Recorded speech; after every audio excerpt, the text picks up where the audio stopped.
سانس روکنے کی وجہ سے امل کا چہرہ سرخ ہو گیا تھا، جبکہ سکندر کا بچہ اپنے بستر کے قریب سے ہٹ ہی نہیں رہا تھا۔ امل کو لگ رہا تھا کہ آج اس کے بیڈ کے نیچے ہی اس کی موت ہو جائے گی۔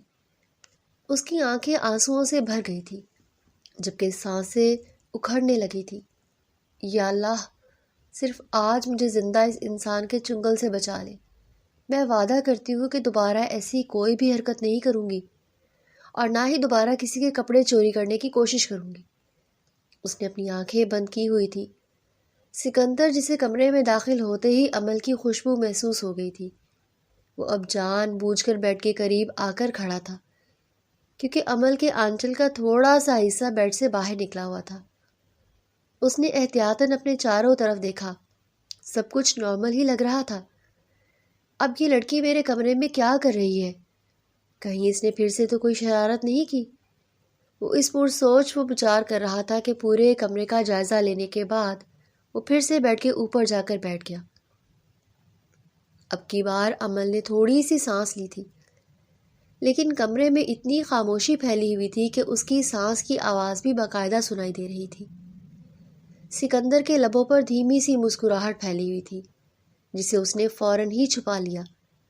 اس نے ماتھے پر بل ڈالے، ابھی اور اسی وقت تکلی سے نیچے نکلو، ورنہ مجھ سے برا کوئی نہیں ہوگا۔ امل نے تکلیف سے اپنی آنکھیں بند کی تھی۔ کیا فائدہ ہوا میری اتنی محنت کا؟ لیکن کم از کم زندہ تو بچ گئی ہوں۔ وہ رینگتی ہوئی بیڈ کے نیچے سے باہر نکلی۔ اس کے چہرے کی حالت دیکھ کر سکندر کو افسوس ہوا تھا۔ یہاں پر کیا کر رہی ہو؟ اس نے افسوس کا اظہار کیے بغیر امل کو کھڑے ہونے کا اشارہ کیا، اور اس کی آنکھوں میں دیکھتے ہوئے دو ٹوک انداز میں سوال کیا۔ وہ اصل میں یہاں پر آپ کے کمرے کی صفائی کرنے آئی تھی۔ دادی جان نے مجھے کہا تھا کہ اپنے شوہر کے کمرے کی صفائی بیوی کی سب سے بڑی ذمہ داری ہے۔ اس نے اپنی نگاہیں جھکائی ہوئی تھی، اپنے ہاتھوں کو مؤدبانہ انداز میں باندھا ہوا تھا، یوں جیسے وہ اسمبلی میں تلاوت کرنے کے لیے تیار ہو رہی ہو۔ بیوی کی تو اور بھی بہت سی ذمہ داریاں ہیں، کیا دادی جان نے تمہیں اس بارے میں نہیں بتایا؟ وہ معنی خیز انداز میں اسے گھورتا ہوا بولا۔ یہ سن کر وہ سٹپٹا گئی۔ وہ کوئی چھوٹی بچی نہیں تھی جو اس کی باتوں کے پیچھے چھپے ہوئے مطلب کو نہ سمجھ سکتی، مگر وہ جان بوجھ کر انجان ضرور بن سکتی تھی۔ ابھی بھی وہ الو کی طرح دائیں بائیں آنکھیں گھمانے لگی تھی۔ اچھا، اگر تم یہاں پر صفائی کرنے آئی تھی تو بیڈ کے نیچے کیا جالیں صاف کر رہی تھی؟ نہیں، وہ اصل میں میرا پاؤں اس سے ٹکرایا تھا اور میں لڑکھڑا کر زمین پر گر کر بے ہوش ہو گئی تھی۔ پھر نہ جانے میں کیسے بیڈ کے نیچے پہنچی، مجھے کچھ بھی یاد نہیں ہے۔ اس نے آنکھیں معصومیت سے ٹمٹماتے ہوئے جھوٹ بولا تھا۔ در حقیقت سکندر کا تو دل کر رہا تھا کہ وہ اسے اٹھا کر کھڑکی سے باہر پھینک دے۔ کیا میں یہاں سے جا سکتی ہوں؟ مجھے پہلے یہ بتاؤ کہ تم نے کون سی گڑبڑ کی ہے جسے چھپانے کے لیے اب تم یہاں سے فرار چاہ رہی ہو۔ وہ اس کی رگ رگ سے واقف تھا۔ اتنا تو اسے یقین تھا کہ محترمہ کوئی بھی کارنامہ سر انجام دیے بغیر اس کمرے سے باہر نہیں نکلیں گی، اس لیے براہ راست محترمہ سے ہی پوچھنے کا ارادہ کیا۔ میں نے آپ کو بتایا بھی ہے کہ میں یہاں پر صفائی کرنے آئی تھی۔ سکندر نے اسے ہاتھ اٹھا کر خاموش ہونے کا اشارہ کیا۔ جیسے ہی اس نے بیڈ کے نیچے جھانکا، وہاں پر اس کی 5 شرٹس پڑی ہوئی تھی، جو اس نے کچھ دن پہلے ہی برانڈ سے لی تھی۔ ابھی تک اس نے ان شرٹس کو ایک بار بھی نہیں پہنا تھا۔ 2 دن پہلے بھی محترمہ اس کے پاس اس کی شرٹس مانگنے کے لیے آئی تھی، مگر سکندر نے صاف انکار کر دیا تھا۔ وہ اس کے ٹام بوائے والے حلیے سے بہت زیادہ تنگ تھا۔ وہ چاہتا تھا کہ وہ بھی مشرقی لڑکیوں کی طرح شلوار قمیض پہنے، مگر محترمہ کے سر پر تو لڑکا بننے کا بھوت سوار تھا۔ یہ الگ بات تھی کہ وہ لڑکا کسی بھی اینگل سے نہیں لگتی تھی۔ اس نے وہ ساری شرٹس بیڈ کے نیچے سے نکالی جو دھول مٹی سے بھر چکی تھی۔ اس نے اپنی آنکھیں بند کی، اپنے اندر اٹھتے ہوئے لاوے کو دبانے کی کوشش کی، جس میں وہ بری طرح سے ناکام ہو گیا۔ یہاں پر آؤ، اس نے انگلی کے اشارے سے اسے اپنے قریب آنے کے لیے کہا، مگر وہ سرپٹ دروازے کی طرف بھاگ گئی۔ اسی وقت ہی دروازہ کھلا اور وہ سامنے سے آنے والے فرحان کے ساتھ بری طرح سے ٹکرا گئی۔ تصادم اتنا زور کا ہوا تھا کہ اس کی چیخ محلے کے آخری کونے تک سنی جا سکتی تھی۔ وہ اپنا سر پکڑ کر زمین پر بیٹھ گئی۔ ہائے میں مر گئی، ہائے میرا سر پھٹ گیا، پتہ نہیں کتنے ٹانکے لگیں گے، تمہارا کچھ بھی نہ بچے۔ اللہ کرے تمہارے بچے تمہیں بابا کہنے سے انکار کر دیں، تمہاری بیوی شادی کے دن تمہیں چھوڑ کر بھاگ جائے، تمہاری گرل فرینڈ تمہیں بلاک کر دے۔ اس کے منہ میں جو بھی آ رہا تھا وہ بولے چلے جا رہی تھی۔ دوسری طرف فرحان کو اپنے سینے پر شدید تکلیف ہو رہی تھی، مگر وہ محترمہ کی تکلیف دے کر اپنی ساری تکلیفیں بھول گیا۔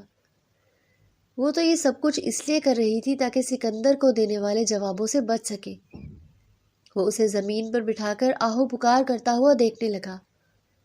ایک بار بھی اس نے محترمہ کے قریب جانے کی زحمت نہیں کی تھی، بلکہ اس نے دیوار کے ساتھ ٹیک لگا لی تھی، جیسے اس کا ڈرامہ ختم ہونے کا انتظار کر رہا ہو۔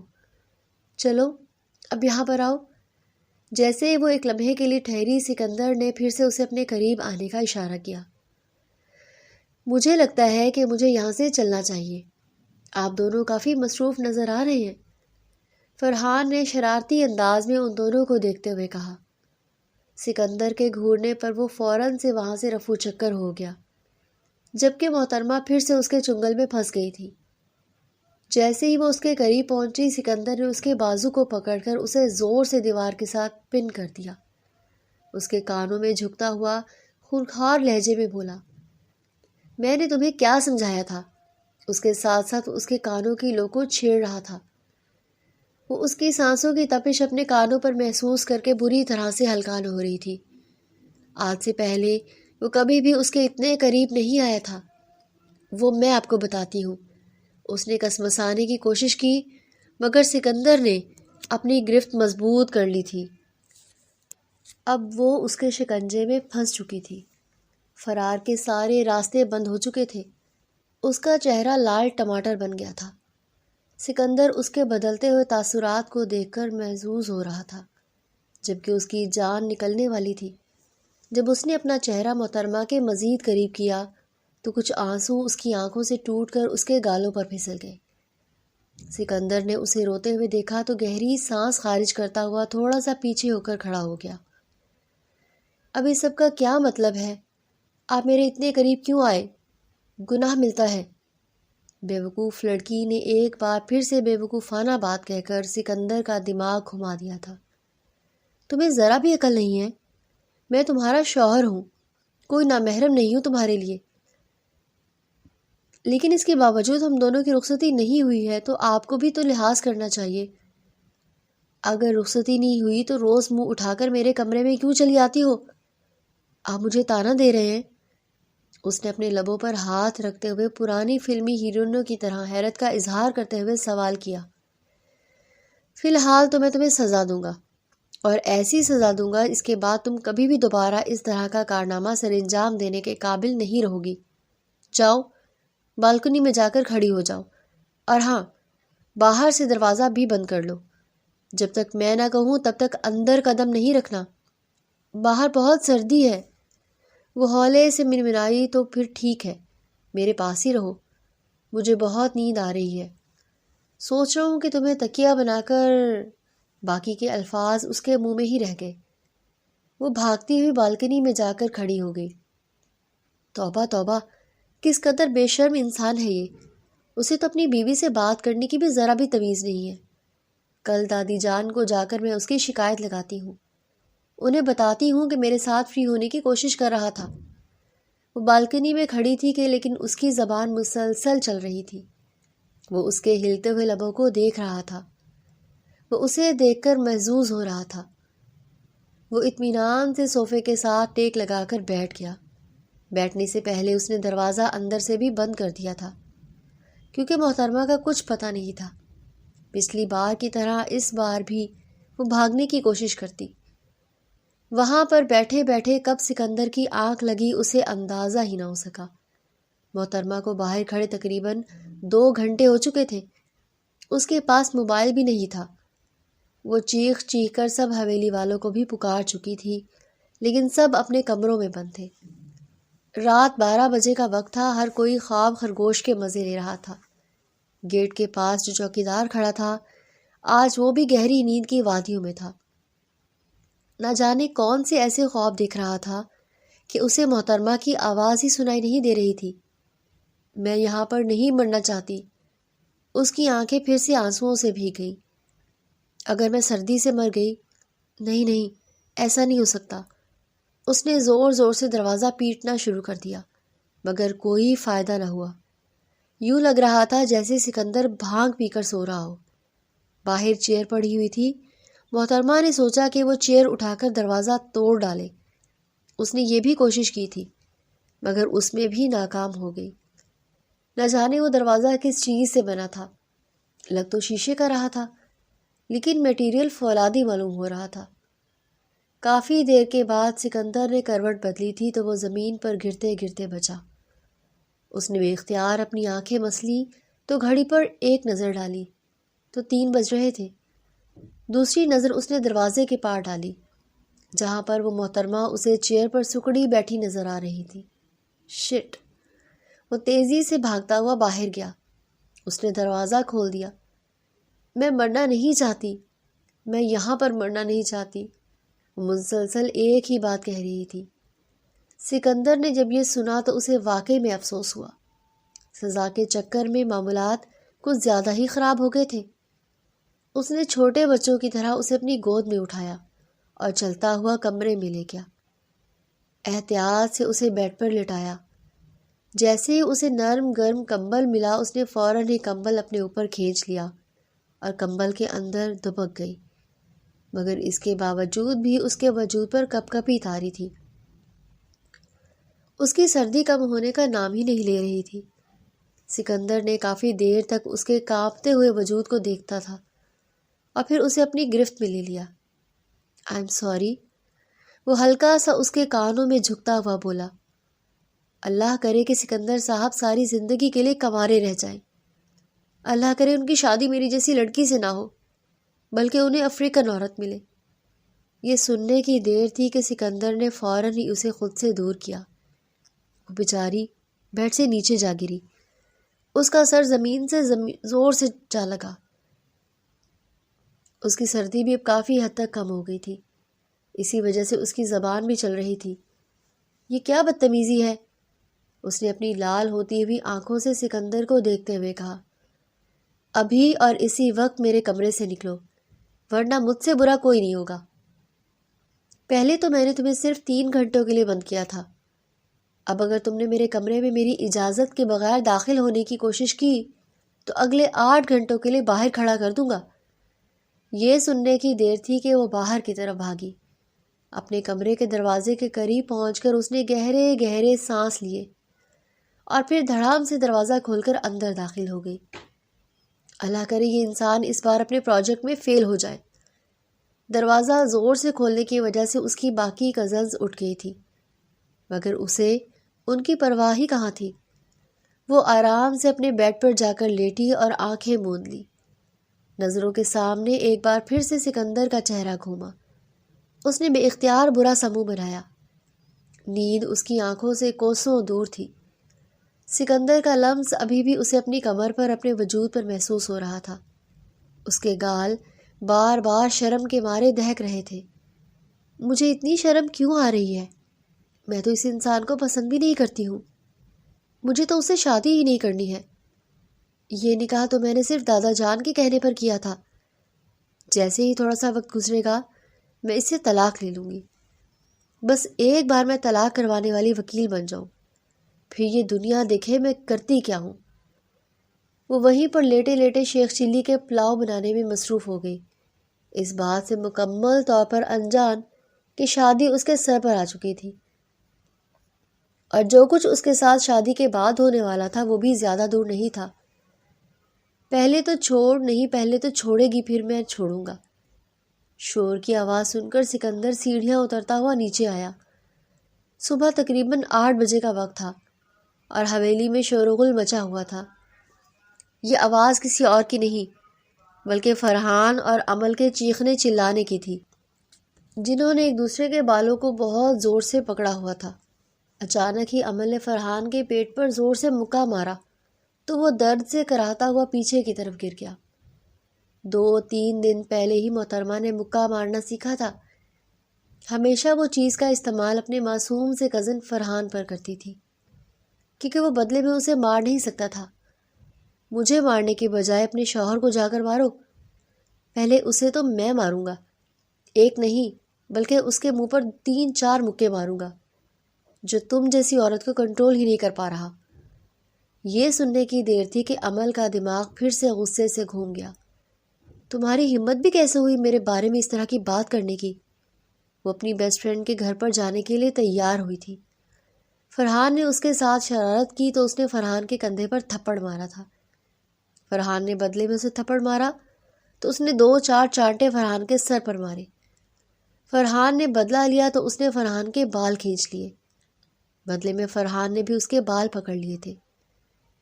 وہ جو پہلے ہیئر اسٹائل بنا کر آئی تھی، اب اس کے بال دیکھ کر یوں معلوم ہو رہا تھا جیسے ان میں بم پھٹا ہو۔ سکندر ان دونوں کی حالت دیکھ کر دنگ رہ گیا۔ یہ تم لوگوں نے کیا تماشا لگایا ہوا ہے؟ چھوٹے بچے نہیں ہو تم لوگ؟ دیکھیں یہ میرے بارے میں کس طرح کی باتیں کر رہا ہے۔ آج تو میں اسے جان سے مار دوں گی۔ عمل نے باقاعدہ اس کا گلا پکڑ لیا۔ سکندر نے اسے بازوؤں سے پکڑ کر دور دھکیلا۔ بے وقوفانہ حرکتیں نہ کیا کرو تم، کوئی چھوٹی بچی نہیں ہو۔ آپ یہ بات اسے بھی سمجھا سکتے ہیں۔ مجھے اپنی دوست کے گھر جانا تھا اور دیکھیں میری کیا حالت ہو گئی ہے۔ جب میں نے تمہیں کہا تھا کہ تم اس گھر سے ایک قدم بھی باہر نہیں نکالو گی، تو کیا سوچ کر تم اپنی دوست کے گھر جا رہی ہو؟ کیا تم اسے چھپ کر جا رہی تھی؟ یہ سن کر فرحان کے لبوں پر ایک بہت ہی پیاری سی مسکراہٹ پھیل گئی۔ دیکھا بھائی، میں آپ کو بتاتا بھی تھا کہ یہ آپ کی کوئی بھی بات نہیں مانتی۔ ہاں تو میں کیوں مانوں ان کی بات؟ میں ان کی نوکرانی نہیں ہوں۔ اور ویسے بھی ابھی صرف ہم دونوں کا نکاح ہوا ہے، شادی نہیں ہوئی۔ پھر سے کہنا، کیا کہا تم نے؟ لگتا ہے کہ تم بیسمنٹ والی سزا بھول گئی ہو۔ یہ سن کر اس نے خوف سے تھوک نکلا۔ میں تو بس ویسے ہی مذاق کر رہی تھی۔ دادی جان وہاں پر آئیں تو وہ بھاگتی ہوئی ان کے پاس چلی گئی۔ ان کا دوپٹہ پکڑ کر اپنے آنسو صاف کرنے لگی۔ کاجل اس کے چہرے پر پھیل گیا تھا اور اس کی حالت ایسی ہو گئی تھی کہ وہ ڈراؤنی فلموں کی ہیروئن معلوم ہو رہی تھی۔ دادی بھی اسے چپ کرواتے کرواتے تھک چکی تھی، مگر محترمہ کا ڈرامہ ختم ہی نہیں ہو رہا تھا۔ جب فرحان نے اس کے سامنے ہاتھ جوڑ کر اسے معافی مانگی تو اس کے دل کو تھوڑا سا قرار ملا۔ اسے بھی تو ڈانٹے نا۔ فرحان جب وہاں سے چلا گیا تو وہ دادی کے کانوں میں گھستی ہوئی اپنے شوہر کی طرف اشارہ کرتی ہوئی بولی، شرم کر جاؤ، شوہر ہے تمہارا۔ اسی بات کا تو دکھ ہے مجھے، اور یہ دکھ ساری زندگی رہے گا۔ لیکن آپ فکر نہ کریں، بس ایک بار میں وکیل بن جاؤں۔ اس کے سر پر جو وکیل بننے کا بھوت سوار تھا، اس کے پیچھے ریزن بھی سب حویلی والوں کو پتہ تھی، اور وہ اس کی بے وقوفی پر مسکرانے کے بجائے اور کچھ بھی نہیں کر سکتے تھے۔ اس رات بھی وہ اپنے کمرے میں بیٹھی اپنے پیپرز کے نمبر گن رہی تھی۔ پاس تو میں ہو ہی جاؤں گی۔ آخر کار وہ اس نتیجے پر پہنچ گئی تھی۔ پھر اس کے بعد تھوڑے سے پیسے دے کر کسی اچھے سے لاء کالج میں ایڈمیشن لے لوں گی۔ ادھر محترمہ کا ایڈمیشن ہوا تھا اور ادھر دادی جان کو اس کی شادی کی فکر ہونے لگی تھی۔ ارے تجھے آج کل کی لڑکیوں کا کیا پتہ، یہ بہت ہی بے وقوف اور نادان ہوتی ہیں۔ باہر کے کسی لڑکے نے اسے اپنی جال میں پھنسا لیا تو یہ تو ویسے بھی سکندر کے خلاف ہے۔ دادی اپنی بہو کے پاس بیٹھی ان سے اپنی پوتی کے بارے میں فکر مندی کا اظہار کر رہی تھی، جبکہ پوتی تھوڑے ہی فاصلے پر بیڈمنٹن کھیل رہی تھی۔ ارے دادی جان، آپ فکر مت کریں، جو زنجیر آپ نے میرے قدموں میں ڈالی ہے نا، اس کے بعد مجھے نہیں لگتا کہ میں کسی اور کی طرف دیکھنے کے قابل رہوں گی۔ اس نے غصے سے دانت کچکچائے۔ شرم کر جایا کر، یہ زنجیر نہیں، یہ تو تیرے گلے کا ہار ہے۔ دادی جان، ہار کچھ زیادہ ہی تنگ ہو گیا ہے، میرا دم گھٹنے لگا ہے۔ مہربانی کریں، یا تو اس ہار کو نکال دیں یا پھر اس ہار کو توڑ ڈالیں۔ دیکھا کتنی زیادہ زبان چلتی ہے، یہ اپنی اسی زبان کی وجہ سے ہی اس سے ڈانٹ سنتی ہے۔ جب اللہ تعالیٰ نے زبان دی ہے، چلانا تو بنتا ہے۔ اس سے پہلے کہ وہ مزید کچھ کہتی، دادی جان نے اپنا جوتا اٹھایا اور اس کی طرف پھینکا۔ جوتا عین نشانے پر جا کر لگا۔ وہ اپنی کمر پکڑ کر زمین پر بیٹھ گئی۔ وہ ڈرامہ کرنے کا ارادہ رکھتی تھی کہ دادی جان نے دوسرا جوتا اٹھایا۔ ڈرامے کے ارادے کو ملتوی کر کے وہ بھاگتی ہوئی حویلی سے باہر نکل گئی۔ اب وہاں کھڑی گہرے گہرے سانس لے رہی تھی۔ سامنے روڈ بالکل خالی تھی۔ آس پاس بہت سے گھر موجود تھے، لیکن اسے ان میں انٹری حاصل نہیں تھی، کیونکہ ہر گھر جا کر اس نے کوئی نہ کوئی شرارت کی تھی۔ شکور چاچا جب بھی اسے دیکھتے تو کانوں کو ہاتھ لگاتے اور بے اختیار اونچی آواز میں دعا پڑھتے، یا اللہ آج کل کی لڑکیوں سے مجھے بچائے رکھنا۔ وہ یوں کہتے تھے جیسے لڑکیاں انہیں اپنی طرف مائل کرنے کی کوشش کرتی ہیں۔ جب وہ ان کے منہ سے اس طرح کے الفاظ نکلتے ہوئے سنتی تو غصے سے دانت پیس کر رہ جاتی۔ کیا کروں سمجھ نہیں آ رہا۔ وہ وہی سڑک پر چہل قدمی کر رہی تھی کہ اچانک اسے نور کی نئی سائیکل یاد آ گئی۔ 2 دن پہلے ہی نور نے یونیورسٹی کے سائیکل کمپٹیشن کے لیے وہ سائیکل لی تھی، مگر اسے چلانا نہیں آتا تھا۔ امل سائیکل مانگنے کے لیے نور کے سامنے کھڑی تھی اور نور نے فوراً اسے وہ سارے پرانے قصے یاد دلا دیے جن کی وجہ سے وہ گھر میں بھی ڈانٹ کھا چکی تھی۔ امل نے ہنستے ہوئے بات ٹالنے کی کوشش کی، مگر نور نے صاف انکار کر دیا۔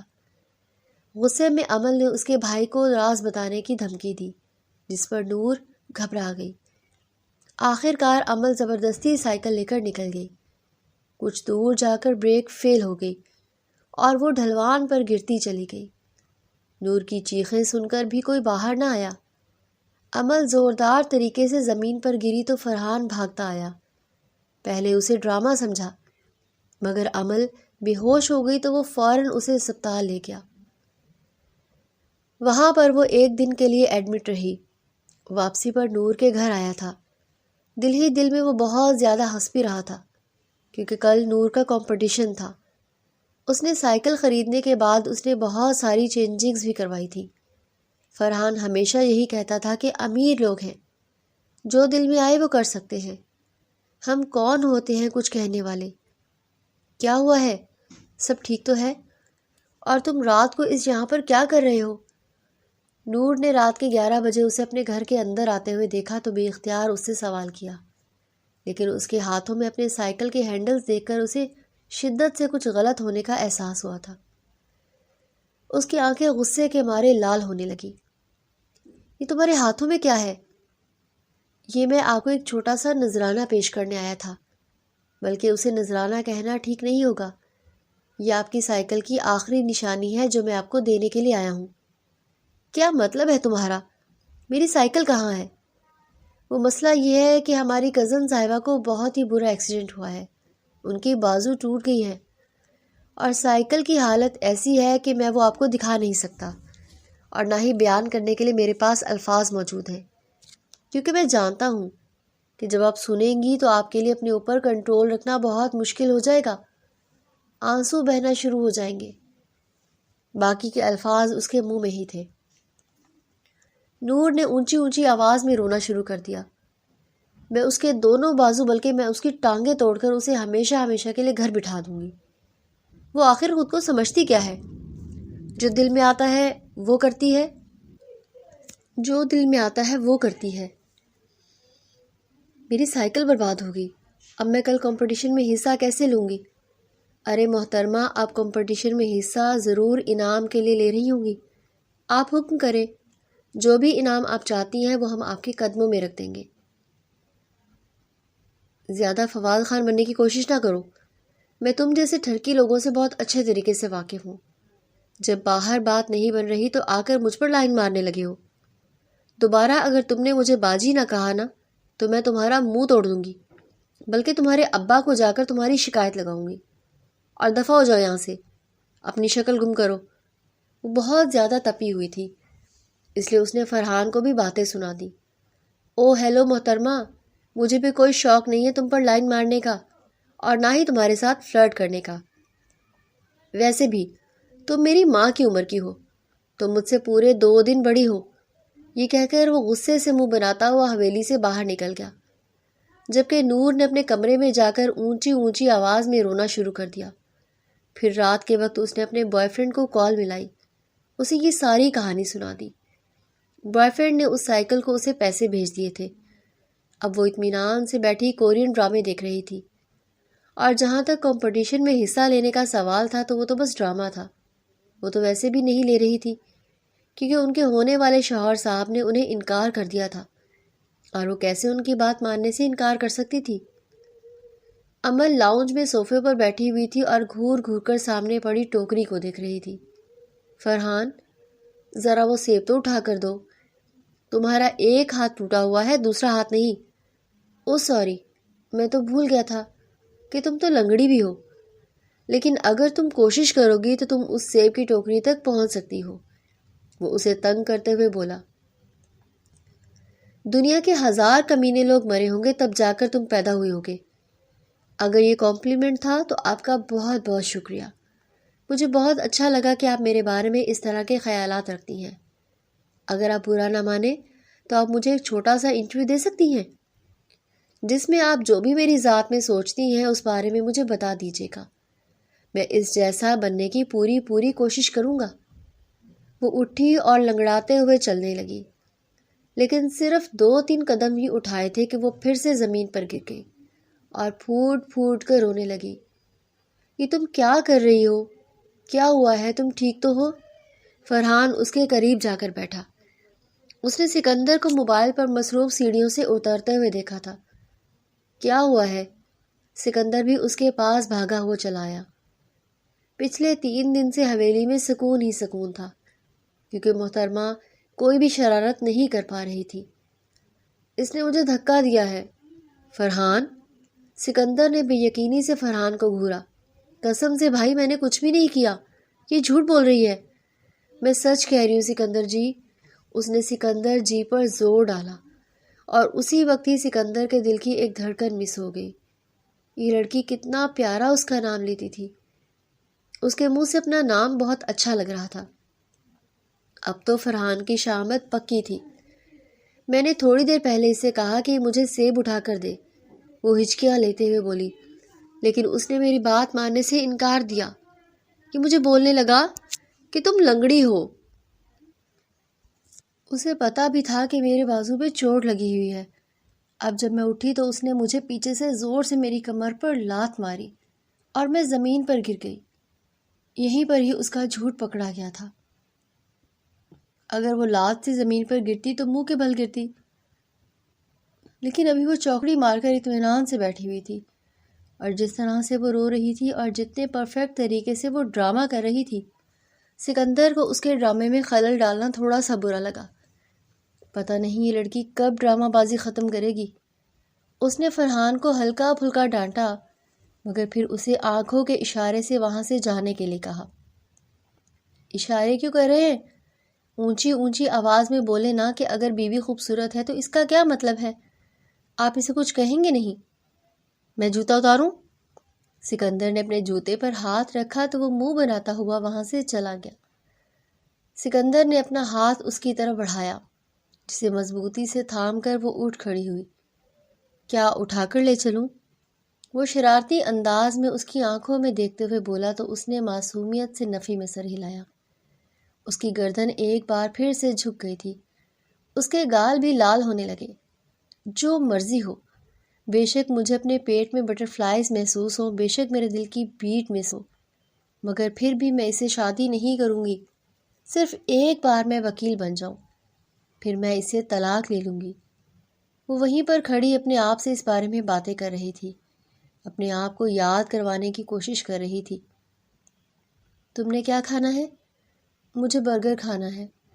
معصومیت سے آنکھیں ٹمٹما کر اس نے پھر سے کہا۔ لیکن ابھی تو تم سیب کھانے کی بات کر رہی تھی۔ وہ میرا دل خراب ہو گیا ہے، اب فرحان کی وجہ سے میرا کچھ بھی کھانے کا دل نہیں کرے گا۔ آپ پلیز مجھے برگر منگوا دیں، آپ کی یہاں نوازش ہوگی۔ میں وہاں پر بیٹھ کر ٹی وی دیکھ رہی ہوں۔ لنگڑاتی ہوئی وہ صوفے پر جا کر بیٹھ گئی۔ پھر سے اس نے اپنا پسندیدہ شو لگا لیا، جبکہ سکندر اس کے چہرے کو گھور کر رہ گیا۔ تقریباً 1 مہینے کے بعد محترمہ ٹھیک ہوئی تھی، جبکہ حویلی والے پریشان ہو گئے تھے۔ اس کی امی بے ساختہ اپنے ماتھے پر ہاتھ مار کر یہ باتی تھی، نہ جانے کون سی نحوست بھری گھڑی تھی جب میں نے تمہیں تمہاری نانی جان کے گھر بھیجنے کا فیصلہ کیا تھا۔ تم وہیں سے بگڑ کر آئی ہو، تمہیں تمہارے ماموں نے بگاڑا ہے۔ وہ اسی وقت ہی اپنے ماموں کو کال ملا کر اپنی ماں کی شکایت لگا دیتی تھی۔ اس کی نانی جان کا گھر گاؤں میں تھا، وہ ہر سال گرمیوں کی چھٹیاں منانے کے لیے وہاں جاتی تھی۔ اس کے جتنے بھی کزنز تھے وہ بھی اس کی طرح شرارتی ہی تھے، وہاں سے وہ نئی نئی شرارتیں سیکھ کر آتی تھی اور یہاں پر اپنے معصوم کزنز پر اپلائی کرتی۔ وہ کزن بیچارے یا تو احتجاج کرتے یا پھر اسے ہلکا سا ڈانٹ دیتے۔ آج سے پہلے کسی نے بھی اسے سخت طریقے سے بدلہ نہیں لیا تھا سوائے سکندر صاحب کے۔ پہلے تو وہ بھی اتنا زیادہ انٹرسٹ شو نہیں کرتا تھا، لیکن جب سے ان دونوں کا نکاح ہوا تھا تب سے تو سکندر صاحب کے رنگ ڈھنگ ہی بدل گئے تھے۔ وہ اس کی ہر چیز پر پابندی لگانے لگا تھا۔ وہ جو بھی کام کرتی اس میں کیڑے نکالتا، اور وہ اکثر ہی کہتی تھی کہ اس طرح کے ٹاکسک لوگوں سے مجھے شدید نفرت ہے۔ ٹھیک ہونے کے فوراً بعد ہی اس نے اپنی سہیلیوں کے ساتھ باربیکیو کا پلان رکھا تھا، اور یہ پلان اس کے دوست کے گھر پر رکھا گیا تھا۔ اس نے اپنی سہیلیوں کو تسلی دی تھی کہ تم لوگ فکر مت کرو، میں گاڑی لے کر آ جاؤں گی، اور یہ گاڑی کسی اور کی نہیں بلکہ سکندر صاحب کی تھی۔ اس نے بڑی مشکل سے سکندر کے کمرے سے چابی چرائی۔ سکندر کی آنکھ کھلی تھی لیکن اس نے فوراً ہی اس کے اوپر بے ہوش کرنے والا اسپرے کر دیا۔ وہ پھر سے گہری نیند سو گیا، لیکن اس اسپرے کا اثر زیادہ دیر کے لیے نہیں تھا۔ چند ہی گھنٹوں بعد اسے ہوش آنا تھا۔ اب وہ ڈر رہی تھی، کہیں ایسا نہ ہو سکندر نے اسے دیکھ لیا ہو۔ اگر یہ ممکن ہو جاتا تو وہ اٹھنے سے پہلے سب سے پہلے اسی کو تلاش کرتا۔ اس طرح کی خطرناک چیزیں اس کے پاس ہر وقت ہی موجود رہتی تھی۔ اس کے بیگ میں پیپر اسپرے بھی تھا جو ایک بار اس نے بیچارے عام سے لڑکے پر کر دیا تھا۔ وہ اس دن کالج سے لیٹ ہو گئی تھی اور بس اسٹاپ پر جا کر کھڑی ہوئی تھی۔ وہ لڑکا گلگت سے آیا تھا اور یہاں پر نیا تھا، اسے راستوں کے بارے میں پتہ نہیں تھا۔ وہ صرف اس سے یہ پوچھنا چاہتا تھا کہ مجھے بتا دے کہ پیمس ہسپتال کہاں ہے۔ وہ بار بار اس کے چہرے کی طرف دیکھ رہا تھا اور الفاظ ڈھونڈنے کی کوشش کر رہا تھا، کیونکہ اس کی اردو بھی بہت کمزور تھی اور انگلش نے تو دور دور تک اسے ہاتھ نہیں لگایا تھا۔ عمل کو لگ رہا تھا کہ وہ اسے ڈرا رہا ہے اور اسے ہراساں کرنے کی کوشش کر رہا ہے، کیونکہ محترم کے دیکھنے کا انداز بھی تھوڑا سا عجیب و غریب تھا۔ وہ کچھ اور سمجھ رہی تھی اور وہ لڑکا کچھ اور سمجھ رہا تھا۔ جیسے ہی وہ اس کے قریب جا کر کھڑا ہوا، عمل نے مرچوں کا اسپرے اس کی آنکھوں پر کر دیا۔ وہ اپنی آنکھوں پر ہاتھ رکھ کر چلایا۔ تب عمل کو پتہ چلا کہ وہ شادی شدہ ہے اور اسپتال میں اپنے ایک دوست سے ملنے کے لیے آیا تھا۔ پھر عمل اسے اسی اسپتال میں لے کر گئی۔ اس بیچارے کی آنکھوں کی حالت خراب ہو گئی تھی۔ عمل بار بار اس سے معافی مانگ رہی تھی۔ اس دن بھی سکندر نے ہی اس کی مدد کی تھی اور واپسی پر اسے اچھا خاصا ڈانٹا تھا کہ اگر لیٹ ہو گئی تھی تو مجھے کال کر کے بلا لیتی، یوں تماشا لگانے کی کیا ضرورت تھی؟ تمہاری وجہ سے اس بیچارے کی حالت خراب ہو گئی ہے۔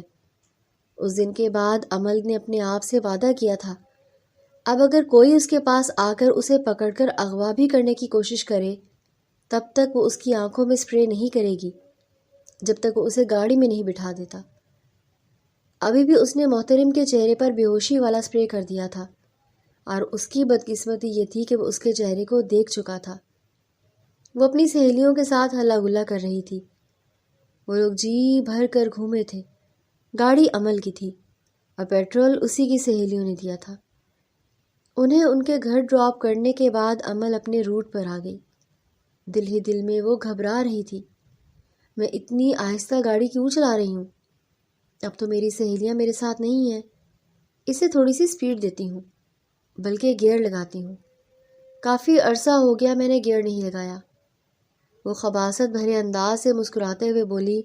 اچانک ہی اس کے برابر میں ایک گاڑی آ کر رکی، وہ بھی اس کی عمر کا ہی کوئی لڑکا تھا۔ وہ اسے تیش دینے لگا۔ اس کی ہمت بھی کیسے ہوئی میرے ساتھ مقابلہ کرنے کی؟ اس نے اپنی گاڑی کی سپیڈ تیز کی۔ اب وہ دونوں ایک دوسرے کے ساتھ مقابلے میں تھے۔ اس نے اپنی گاڑی کی سپیڈ تیز کی تھی۔ اب وہ دونوں ایک دوسرے کے ساتھ مقابلے میں تھے۔ سکندر نے اسے کافی بار اس چیز سے منع کیا تھا کہ یہ لڑکے تو ہوتے ہی آوارہ ہیں، انہیں تو ان چیزوں کے علاوہ اور کوئی کام نہیں ہوتا، اور یہ کافی زیادہ ایکسپیرئنس بھی ہوتے ہیں۔ تمہیں تو ٹھیک طرح سے گاڑی چلانا نہیں آتی۔ اگر کبھی اس طرح کی صورتحال ہو تو مہربانی کر کے اس کے ساتھ ضد مت لگانا، اپنے دماغ کا استعمال کرنا اور اپنے روٹ پر ہی چلنا۔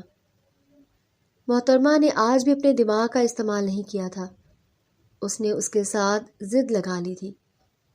گاڑی کو گیئر لگانے اور اسے آگے لے جانے کے چکر میں محترمہ نے گاڑی دوسری گاڑی کے ساتھ ٹھوک دی۔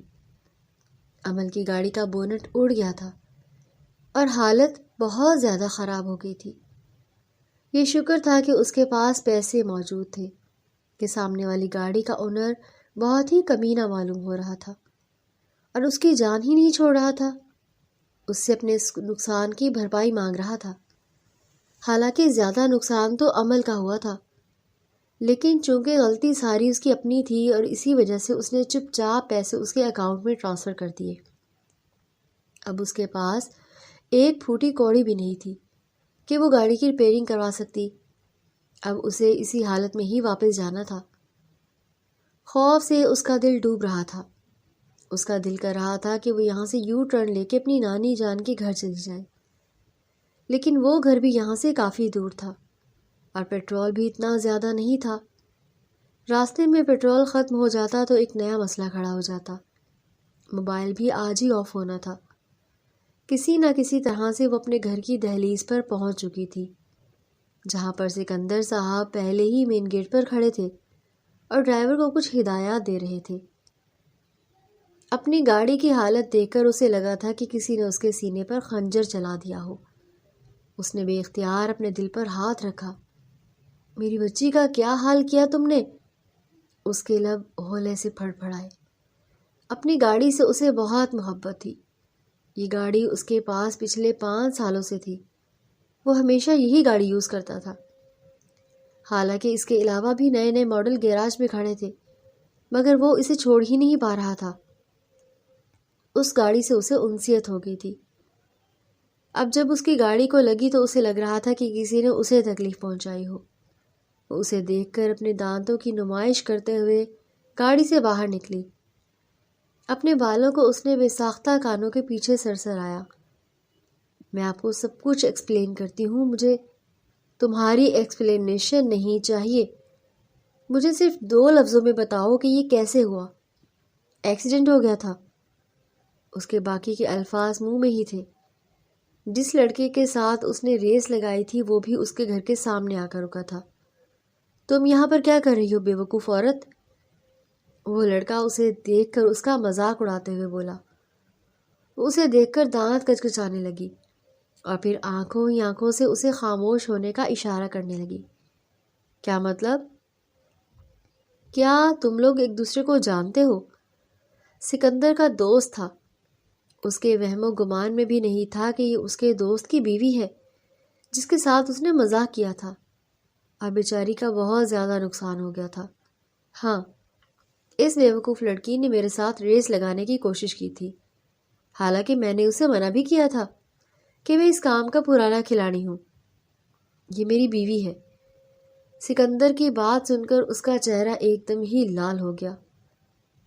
آئی ایم ریئلی سوری بھابھی، آئی ایم سوری، مجھے بالکل بھی اندازہ نہیں تھا۔ وہ ٹریک پر واپس آ گیا۔ کوئی بات نہیں، میں تم سے ملنے کے لیے آیا تھا، لیکن ہم کسی دن پھر ملاقات کر لیں گے۔ یہ کہہ کر وہ سرپٹ وہاں سے بھاگا۔ تو اب کیا تم میرے دوست کے ساتھ ریس لگا رہی تھی؟ نہیں، ایسی کوئی بات نہیں ہے، یہ آپ کو بڑھا چڑھا کر بتا رہا تھا۔ کل کو یہ باقی لوگوں میں بھی یہ بات کرے گا تو میری کیا عزت رہ جائے گی؟ آپ کو کیا ضرورت ہے کسی کی فکر کرنے کی؟ آپ بس میری گاڑی کے نقصان کا کیا؟ یہ سن کر اس نے بے اختیار اپنی نگاہیں جھکائیں۔ اس وقت اس کے دماغ میں کوئی بھی بات نہیں آ رہی تھی۔ اس کے پاس ایک پھوٹی کوڑی بھی نہیں تھی۔ ابا سے تو وہ ایک بھی نہیں مانگ سکتی تھی، کیونکہ پچھلے ہفتے ہی اس نے 2 لاکھ مانگ کر اپنی پسندیدہ ہیلز خریدی تھی۔ اپنے ابا جان سے وعدہ کیا تھا کہ اگلے 4 مہینوں تک میں آپ کو تنگ نہیں کروں گی۔ اور اپنی پاکٹ منی کے علاوہ آپ سے 1 روپیہ بھی نہیں لوں گی۔ جہاں تک امی کا سوال تھا تو اگر وہ ان سے پیسے مانگتی تو بدلے میں انہیں ڈیٹیل بھی دینی پڑتی۔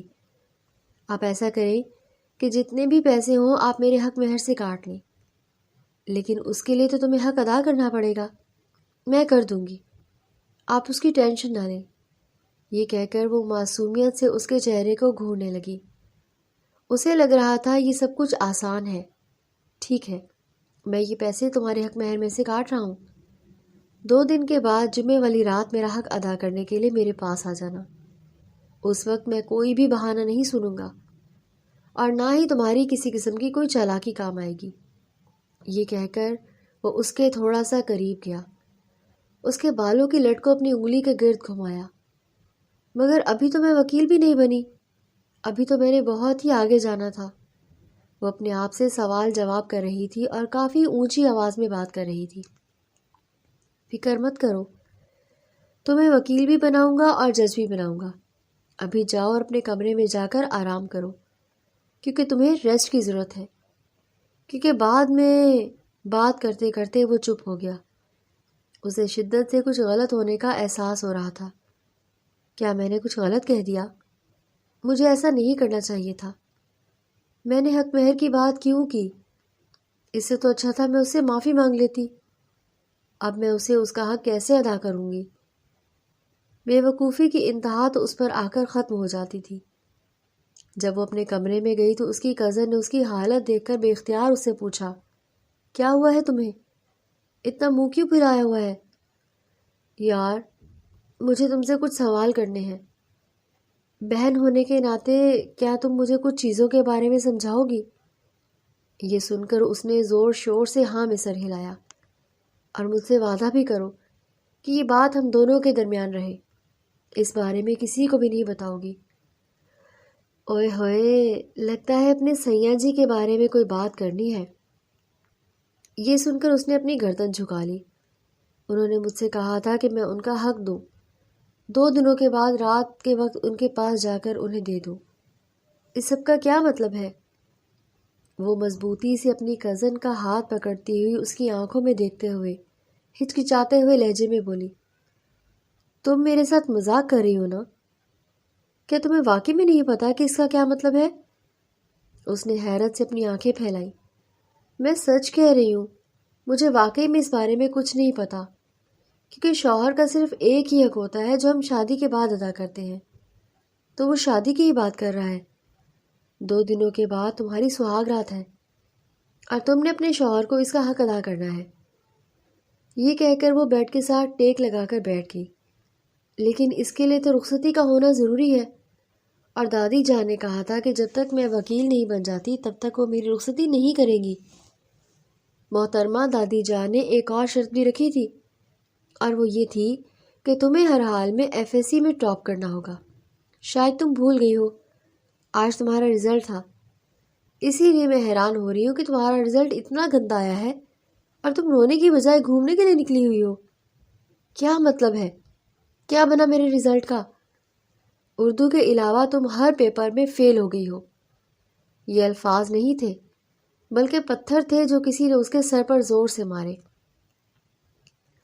میں اس وقت مذاق کی پوزیشن میں بالکل بھی نہیں ہوں۔ میں تمہارے ساتھ مذاق کر بھی نہیں رہی۔ کوئی بھی ہمارے خاندان میں اتنے برے طریقے سے فیل نہیں ہوا جتنے برے طریقے سے تم فیل ہوئی ہو۔ دادا جان نے تو مٹھائی منگوائی ہوئی تھی۔ دادا جان کو لگتا تھا کہ تم تحصیل میں ٹاپ کرو گی، کیونکہ جتنے ڈرامے تم نے لگائے تھے ہر وقت یہ کتاب اٹھا کر بیٹھی رہتی تھی نا۔ یہ الگ بات تھی کہ تم نے اپنی کتابوں میں موبائل رکھا ہوتا تھا۔ دادا کو لگتا تھا کہ تم واقعی میں پڑھ رہی ہو اور اس بار محنت کر رہی ہو۔ انہوں نے بہت سی تیاریاں بھی کی ہوئی تھی، وہ تمہیں سرپرائز بھی دینا چاہتے تھے، لیکن تم نے تو سب لوگوں کو مایوس کر دیا۔ اس کا ڈرامہ شروع ہو گیا تھا۔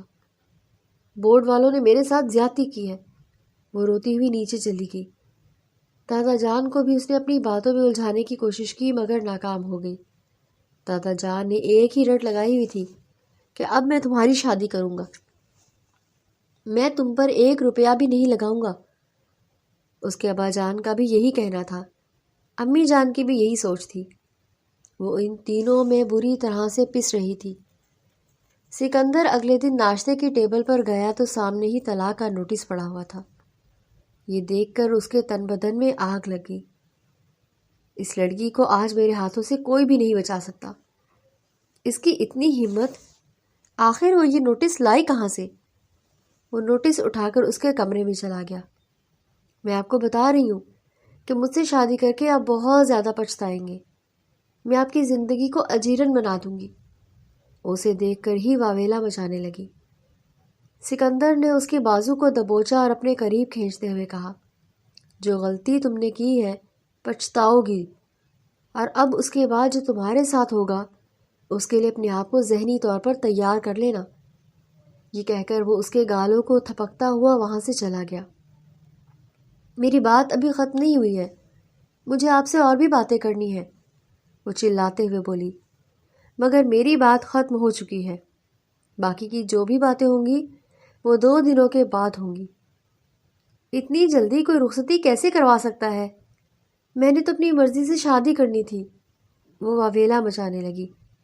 اب اسے ڈر بھی لگ رہا تھا۔ دادا جان نے اس کی یہ بات ماننے کا فیصلہ کیا تھا۔ شادی 1 ہفتہ لیٹ ہو گئی۔ اس نے اپنی مرضی کا ہال چنا تھا، اپنی مرضی کی تھیم رکھی تھی، اور فوٹوگرافر کی بھی خواہش کی تھی۔ وہ اس کی ساری خواہشیں پوری کر رہا تھا، لیکن فوٹوگرافی اسے تھوڑی سی عجیب لگ رہی تھی۔ وہاں پر بھی وہ کنفیوز ہو رہا تھا۔ جب وہ اس کے گالوں کو تپتا ہوا دیکھتی تو اس کے دل میں گدگدی ہونے لگتی۔ واہ، یہ انسان بھی شرماتا ہے۔ لیکن جب ان کے منہ تھوڑے سے قریب ہونے لگے تو اس کی حالت غیر ہونے لگی۔ تھوڑی دیر پہلے میرا مذاق بنا رہی تھی محترمہ، آپ کا اپنے بارے میں کیا خیال ہے؟ وہ کافی حد تک کمفرٹیبل ہو گیا تھا۔ ان دونوں کا فوٹو شوٹ چل رہا تھا اور ان دونوں نے ماتھا ایک دوسرے کے ساتھ جوڑا ہوا تھا۔ ان کے دانت بھی ایک دوسرے سے مس ہو رہے تھے۔ وہ اس کی کمر پر ہاتھ رکھے وہ اسے شرارتی انداز میں سوال کر رہا تھا۔ میں ایک مشرقی لڑکی ہوں، اور مشرقی لڑکی ہونے کے ناطے شرم و حیا میرا زیور ہے۔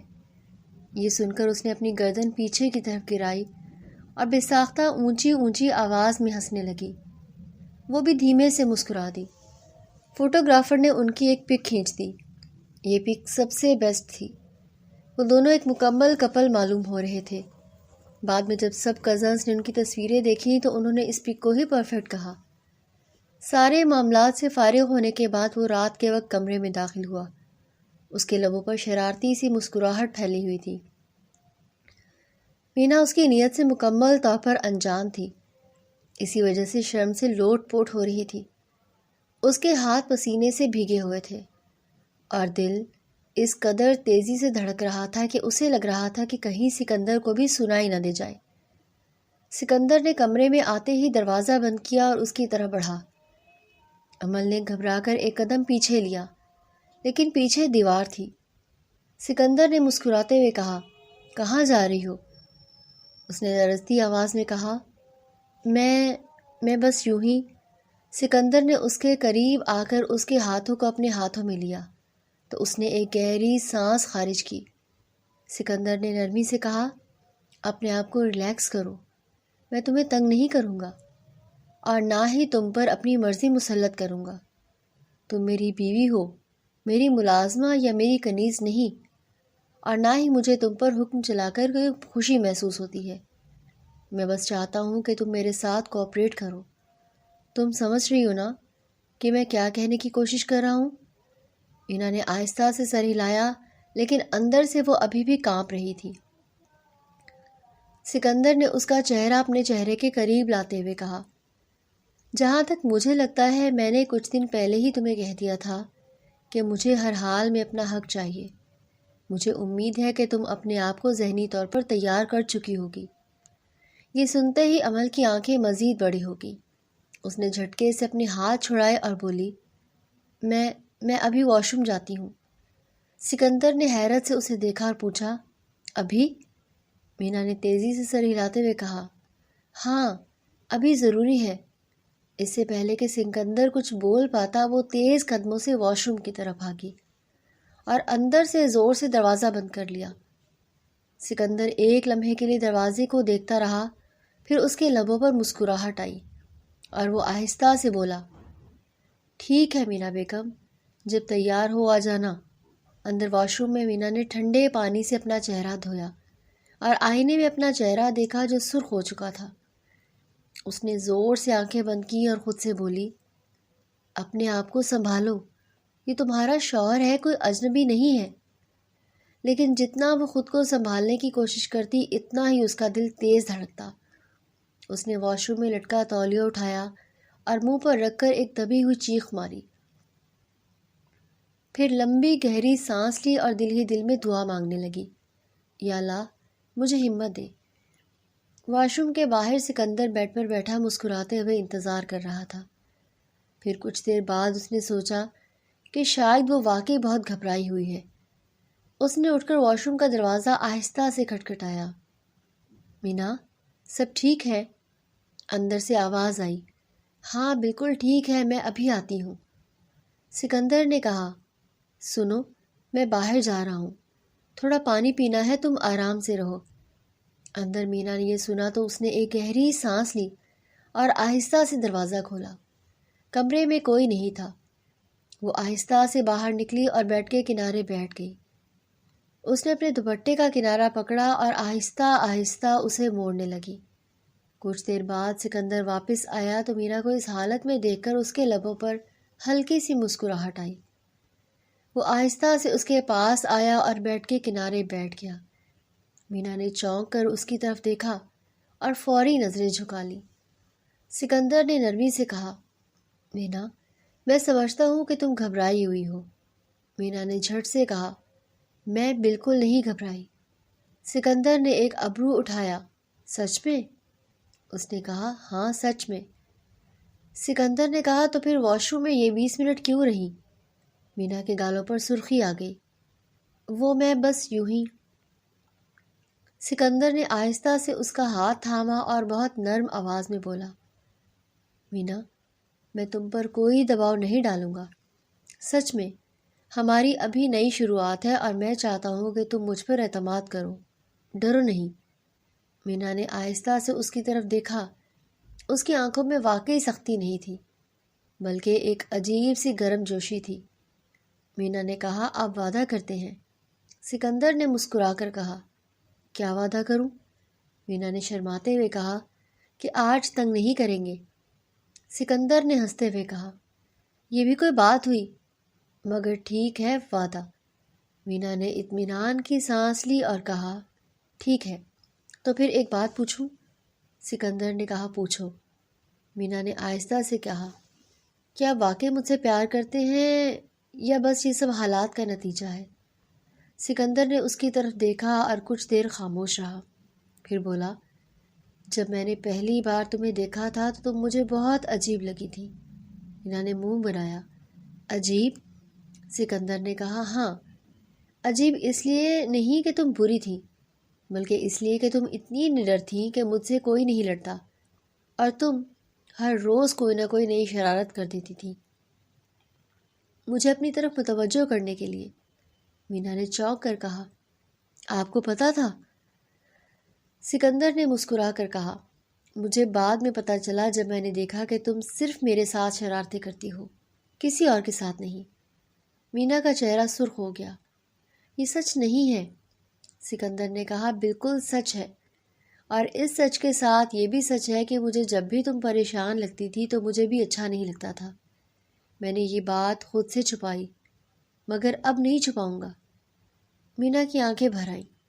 سچ کہہ رہے ہیں آپ؟ سکندر نے آہستہ سے اس کی آنکھوں کے قریب آ کر کہا، سکندر شاہ کبھی جھوٹ نہیں بولتا۔ مینا نے آنکھیں جھپکائیں اور کہا، تو پھر یہ بھی بتائیں کہ وہ والی لڑکی کون تھی جس کے ساتھ آپ کینٹین میں بیٹھے تھے؟ سکندر نے کہکہا لگایا۔ ابھی بھی اس بات پر ہو؟ مینا نے کہا، ہاں ابھی بھی۔ سکندر نے کہا، وہ میرے دوست کی بہن تھی، تم سے کئی بار کہا ہے۔ مینا نے ناک چڑھائی، ہاں ہاں، دوست کی بہن۔ سکندر نے اس کی ناک کو ہلکے سے چٹکی لی۔ پاگل لڑکی، مینا نے جھٹ سے اس کا ہاتھ ہٹایا۔ یہ کیا کیا آپ نے؟ سکندر نے مسکراتے ہوئے کہا، تمہاری ناک بہت پیاری ہے۔ جب تم ناک چڑھاتی ہو تو اور زیادہ پیاری لگتی ہو۔ مینا نے شرمندگی سے کہا۔ چھوڑیں یہ باتیں۔ سکندر نے کہا۔ کیوں چھوڑوں؟ سچ کہہ رہا ہوں۔ تھوڑی دیر خاموشی رہی، پھر مینا نے دھیرے سے کہا۔ سکندر، ایک بات پوچھوں؟ سکندر نے کہا۔ پوچھو۔